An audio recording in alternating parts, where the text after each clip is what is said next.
Well, we've had quite a different change in our plans here, haven't we, Jerry? Sure have. This is going to be another one of those tough luck stories here all of a sudden, isn't it? Well, when they shut that water off, they shut the fish off. They shut the water off, they shut the fish off, and now we've spent the last 2 hours running around here. We've caught a couple channel cats, and we pulled in behind the wing dam right here. Well, that's actually a trail dike there. We came in here behind it. There's a big hole right out here in front of us. We've had 2 or 3 bites and one pretty good pull down, but boy, it's just not very good at all. All we did was drive up to the old mud bank here and threw out our front anchor and threw the back anchor out the drop off. And I got up here to film Jerry catching this catfish, but he seemed to have left it alone. Well, we got one trying to take it down here. I think he's carrying it out to the middle of the river. I don't know. Well, I tell you what, folks, we went from a feast to a famine here on these catfish. Jerry, there's one, oh, maybe he might be tangled up with this other one. It was going down the same time. Get him? Yeah. Bigger than his bite was. Is he? Yeah, not much, but a little bit bigger. Well, I tell you what, we got here this morning, the first time either one of us has ever fished in this pool, and they were running about 20,000 cubic feet of water per second this morning, and we just caught the fire out of the fish. And how long has it been since we've put a blue cat in the boat now? Quite a while, but boy, this is a nice one. It is a nice catfish. I bet it's been 4 hours. Anyway, boy, this is he's got us wrapped up and tangled up. I mean to tell you. Man, now. That is a good one, ain't it? Right in the middle of my other line.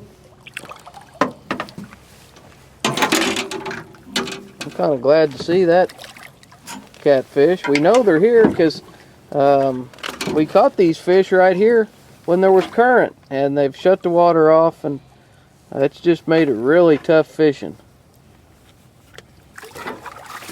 Boy, oh boy. He got that red Cajun line all over him, don't he?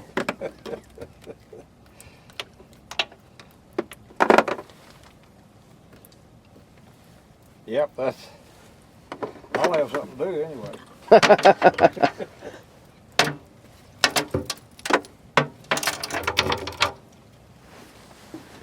How big is he, Jerry? Oh, about 8 pounds. About 8 pounds, you said? Yeah. God, he looked a little bigger than that to me, but... Well, he might have been. Now show us here what kind of concoction you're fishing with. What kind of rig you got here, Jerry? Ain't that a dandy? Now, folks, I'm going to tell you, if you catfish long enough, this is what you're going to have if you fish with braid very much. Jerry's going for the pocket knife right now, and that's going to be the way to solve that. Holy Toledo. You gaining on that? No. No.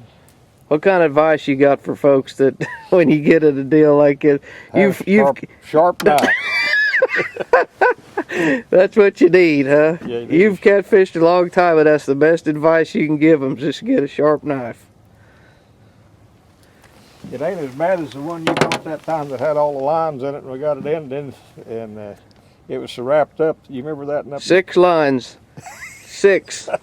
And they was all different colors. We had yellow braid, we had blue braid, red braid, some of it was faded out. I think we had some moss green, and yeah, that was a mess. If I can find that picture, I will put that picture in this video.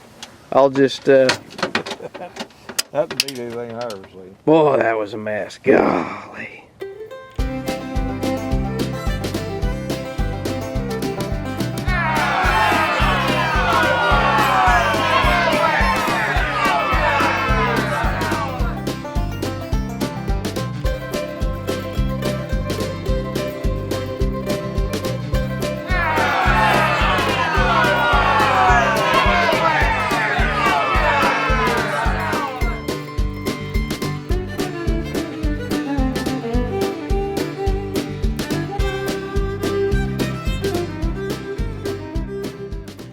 You got another sampler right there. Oh, well, land's sakes.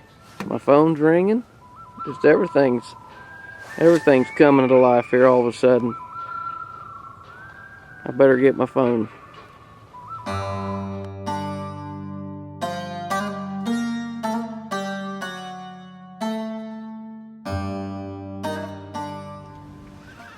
Well, I'm gonna have me a mess now. I threw as far as I could throw out into the middle of the channel, and got me a blue cat, out like that one Jerry just caught, and I also hooked my other line. So we're two for two on getting tangled up sitting here. Okay, everybody, I want to show you what we were fishing here.